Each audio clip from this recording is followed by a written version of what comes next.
Okay, so for our first segment today, we have trigger warning, Oxford University student Ollie Gates and Imperial College's Dimitri Chamay here to discuss student life and their uni experiences. Okay, so tell me what the nightlife has been like for you at your unis this year. Go on, Ollie. Well, I mean, obviously in the past year or so, it's been pretty non-existent, but yeah, before that, it's pretty good. I think there's one club where you sort of go in and you get like sweat dripping from the ceiling, which isn't too good. But other than that, I think it's okay. But in the past year or so, not brilliant, obviously.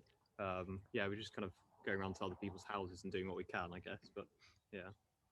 Ollie is the sort of man that loves a nightclub, to be fair. Yeah, what about you? Yeah, really. What about you, Dimitri? What's the nightlife like in Durham? In London. Durham. No, well, I mean, compared to Durham and Oxford, I imagine I'm spoilt for choice in London. So it's actually quite good. Well, I mean, this year obviously hasn't been great, being in London and lockdown. But before that, like, it's very good. Like, there were lots of clubs. Ironically, like, you'd think, oh, it's quite annoying because there's a big journey to get to any club.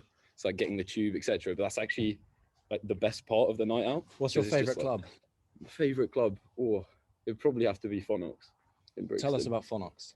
Oh, actually, no, I'll go with Ministry. That's the night that, well, no one enjoys, but everyone actually enjoys, because it's just like that makes perfect sense. Thank you. No, it's your classic. It's like it's every Tuesday you have to be there. It's just all Imperial, UCL, LSE people. So like you just see everyone, you know. Yeah, you do. You have to be there. But realistically, it's the one everyone misses, even though it's probably the worst night of the week. Yes, this is the logic that they pay them for at Imperial. What about the sports scene then? Again, Ollie, the man that really loves the sports scenes of all universities. What kind of sports do you get involved with? Not much. Okay. Second, Dimitri, you do some sport. Oh, no, a little bit of sport. A little bit. No, so I played tennis last year. I did some. No, don't worry. Go on. No, I did some tennis last year. Obviously, badly. Just to prepare to beat Ed. Naturally, as always. Did some rowing as well, which is quite nice, especially in London. Rowing on the Thames, it's not bad. Although the early mornings kind of put me off after about 2 weeks, but you know. And then other than that, it's mostly been going to the gym. Is rowing a big thing at Imperial? Yeah, it's quite big. We've won several of the national competitions, whatever they're called. International competitions? No, like the UK ones. But yeah, it was all right. It wasn't too bad. Fantastic. I think Zoe has the next question. Yes. So about student politics, do you suffer from the same kind of disengagement that we have at Durham? And if so, like, is it a problem? Is it a big problem? Zoe, I like the way with that question, you're actually assuming that Dimitri watched the previous episode of the podcast. I did actually. I like this healthy dose. Wishful thinking. Yes. I did watch the previous episode. Okay, give us some details, Oliver. No one watched longer than 5 minutes. It's fine. But tell us, what is the student politics like though in Oxford? Yeah, I mean, I can't say I'm very involved with the student politics, like in terms lots of disillusionment. The people who aren't involved with it are, you know, I guess it's quite binary in that the people who are involved, it's I don't know. I think I know the JCR tried to sort of pass a motion where they got priority in the room ballot compared to the people who weren't on the JCR a few weeks ago, and that didn't go down too well. But I don't know. In general, I'm not too involved with it, but I think it's fine. I don't know much about what goes on, to be honest, but I do know something. There was a trick that Dimitri told me that Imperial do for their student elections that I think Aidan's could learn a thing or two from. Do you remember the trick? Yeah. So what they do is, because like, I mean, it's Imperial, it's an all science uni. No one really cares about like most like anything politics or like student life related. Like, there's not much. So what they do to get people to vote, and there's especially like often there's only one candidate for everything anyway, so no one's going to bother voting because there's no like controversy about what's going to happen. So it's like per number of people who vote, you get a different like prize or entered into a prize draw. So if like 20 people vote, you'll get like a £5, and then if like I can't remember, I think it's about 5,000 people vote, then it goes up to like a large screen TV, like a Nintendo, etc., etc. So it's like I actually voted this year despite voting for the exact, like the only people who ran for everything. So did you win a prize? I didn't win a prize. I didn't, but you know, I tried. I didn't run for anything either, but I was tempted. Fantastic. And also, guys, do I should have said this before we started recording, but feel free also to jump in with some comparisons as to what this is like, how it compares with Aidan's politics, because I know for a fact we do struggle with turnout with our elections as well. So I don't know whether a prize draw of an iPad would work or a TV. In terms of our Aidan's budget, we might have to sacrifice Summer Festival for the sake of an election, which could be interesting.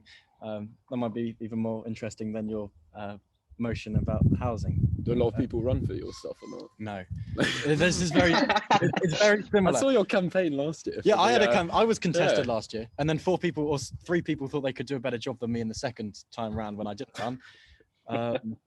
But in general, people, it tends to be, I mean, this is a problem, is probably the same with you guys as well, in terms of there being elections, is that when people, you know, the current officer only needs one other person to replace them. So they'll like look for one person and then be like, oh, great. And then they don't really need to worry too much about it being contested. So we don't, yeah, the elections often are, I mean, they replicate the Soviet Union, I guess.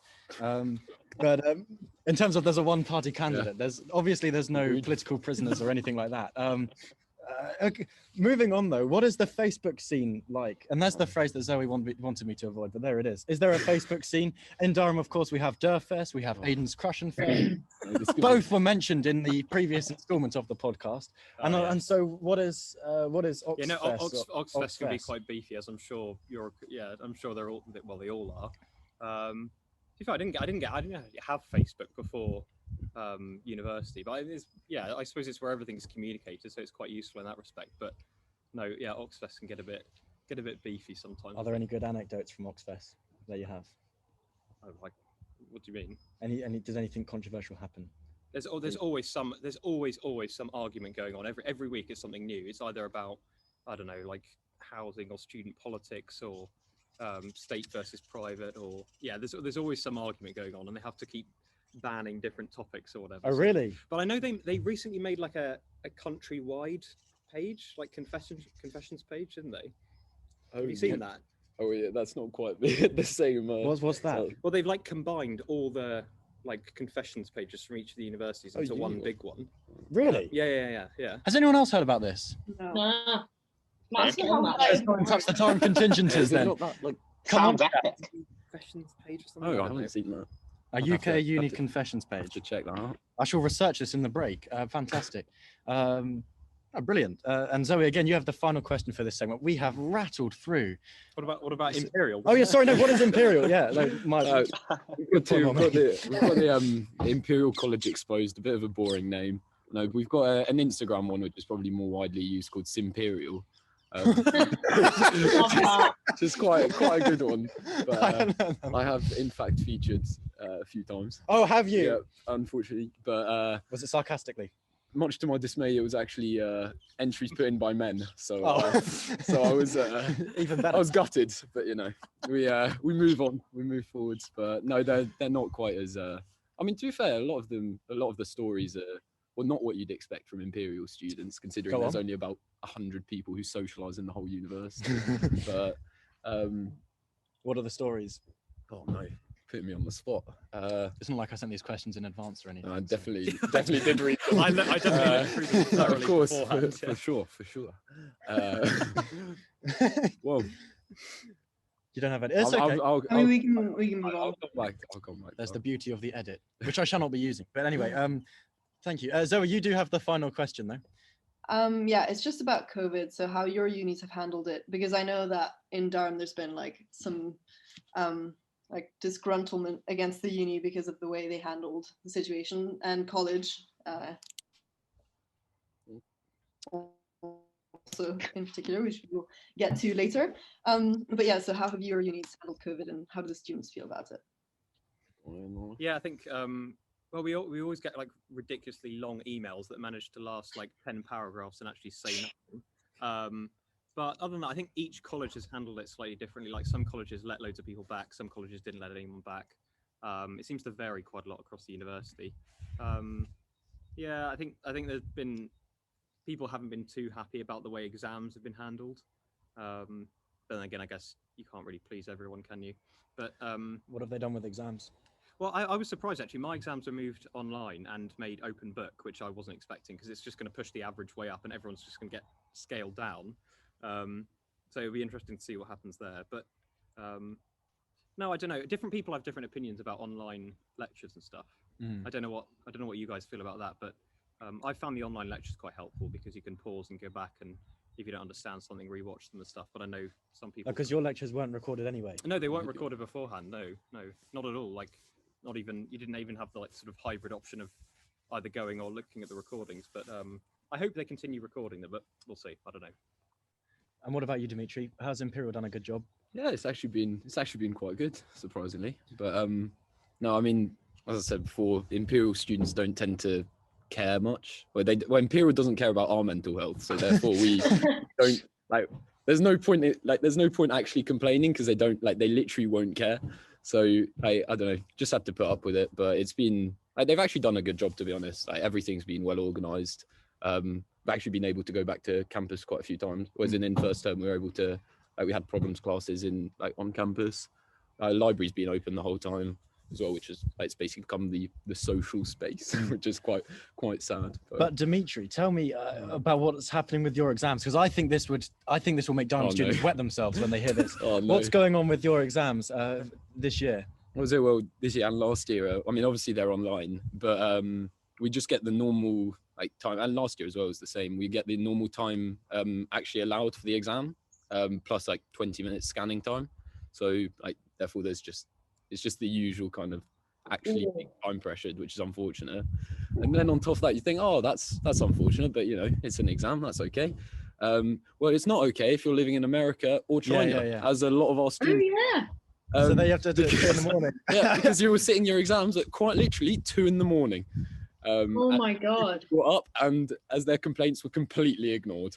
But it's it is the way it is. Luckily, I don't. So quite honestly, not my problem. But it's been really quite unfortunate for students living abroad because well, I mean, everything from problems classes, exams, the biggest thing have just been put at normal times, and there you go. If you're not happy, you're not happy. It's your problem for not being here.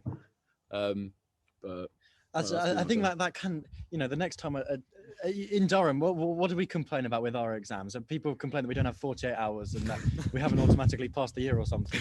But yeah, that's true. You have a thingy, whatever it's called. We do have a safety net. I haven't read it. This year again. There's some kind of safety net, but I don't know what it is. Oh, that's lucky. It was just a 7-day extension on summatives, but it doesn't apply to formatives. And for some, for the philosophy department, you have to apply for it, and they accept it. You don't need a real reason. But sometimes you have to wait 4 or 5 days. So if you apply for your extension 2 days before the deadline, because you're in a rush and they don't have time to accept it, then you're kind of. And is there anything we have for exams? This is quite handy for me, irrelevant to the pod. For exams, we don't get a choice. You have 24 hours and that's it. Okay. Oh, fantastic. Were they not completely skewed last year, your results? I was in first year last year, so I didn't really notice anything. But Joe, what happened with exams? But you were third year, weren't you, last year? Yeah, so obviously what happened with last online year? We were given 48 hours to do them last year, and then there was, as you said, a safety net policy. But I think last year it was a bit more comprehensive. So if you sort of got to 58, you actually got to 62, whatever. Tended to be my experience. I definitely benefited from the safety net policy. That's handy. I hope we have that this year. I know one department last year moderated down by I think 20 or 30 marks. So there are people who got sort of 80-90% that ended up with sort of 2 2s and 2 1s. I think the maths department did that. I can't remember, but yeah, it wasn't. I can imagine with sciences it's sort of the reverse of what I had, where everyone does get moderated down because they will sort of be the same answer. Yeah, well, I'm worried about that this year, but we'll see. That's why you do normal timed exams. Oh, I have normal timed exams, but I worry they'll just get marked down, but we'll see, I guess. We'll see. I was told there was going to be a lot of collaboration among the Aidan's contingent of mathematics, but I don't know if that actually happened.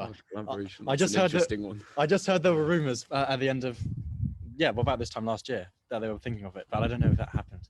We had a few people got caught cheating. Really? That I know. Yeah, especially on coursework. They made the mistake of actually submitting code that was identical, Well, I mean, they changed the variable names, etc. Oh, the variable names. This wasn't in computing. This was in chemistry. So like, it was shorter projects. But they made the mistake. They all submitted like slightly different codes, but there was a paragraph where they had to explain stuff, and they all made the same typo. 6 people, 6 of them had the same typo. They were all just called up into a meeting with the heads of year, just be like, that's a tough one. Yeah, that must have been an interesting. You just have to laugh your way out of that, surely. Yeah, I think at that point they were just like, yeah, I don't know what you want us to do. Like, it's not much hiding it, but I think if I was cheating, I would at least like to think I would check the spelling of my cheating. You would cheat properly. Yeah, exactly. Yeah, if you're going to cheat, you need to cheat properly. Cheat fully, not just. Yeah. But there you go. From that segment, you've learnt how to cheat. You've learnt that exams maybe aren't as bad as they seem. What else have you learnt? That Dimitri likes to club, Ollie doesn't. Thank you very much, guys. All right. And I shall pause here.